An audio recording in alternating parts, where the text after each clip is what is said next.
this brings us to the next question of like why blogs, books, podcasts can fail us. Here are some reasons that those things won't work. Maybe your kids are gifted. Maybe your kids are strong-willed or highly sensitive or neurodiverse, ADHD, ASD, maybe PDA, pathological demand avoidance. There's so many different kinds of brains and temperaments. And my personal Mhm. belief is that much of this is hardwired. I really think our kids come out who they are. I think nurture obviously plays some part. There's no question about that. But there is a lot that is also hardwired in our children, Mhm. in my Mhm. opinion. And so when we aren't factoring for the Yeah. individual temperament of every single child and everybody's value system, so just like we were talking about the parents who each have value systems, each of the children have value systems. All of them have love languages. All of them have temperaments. And so now you see how many variables you have in your system that just plug and play a system that you read about or watch or hear or whatever, learn without individual deep customization. Mhm. It's going to fail in so many cases where it's needed most.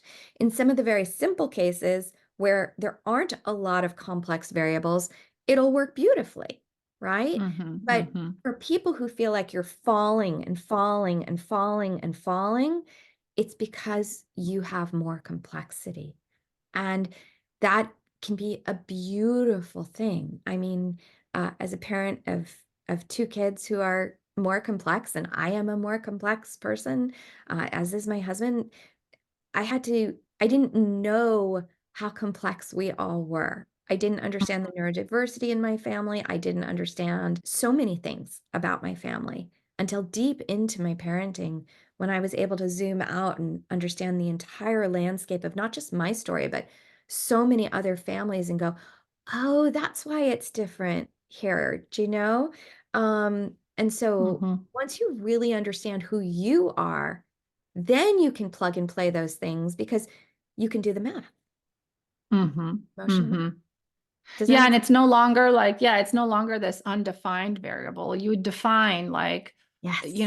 you define the unknown, and it's going to be a different number for each person because each, like you said, each person is unique. They have different needs in life and they have different strengths and skills, and the environment is different in every home. And so it's very Yeah. personalized, what you're saying, like kind of raising your child in a resilient way is going to be so personalized depending on all those kind of factors. Yes, because if you don't personalize it, it creates the opposite of resilience because then I take my Mhm. complex self into a like clean solution and it doesn't work for me. So all I can do is think either, well, your solution isn't good or I'm not good.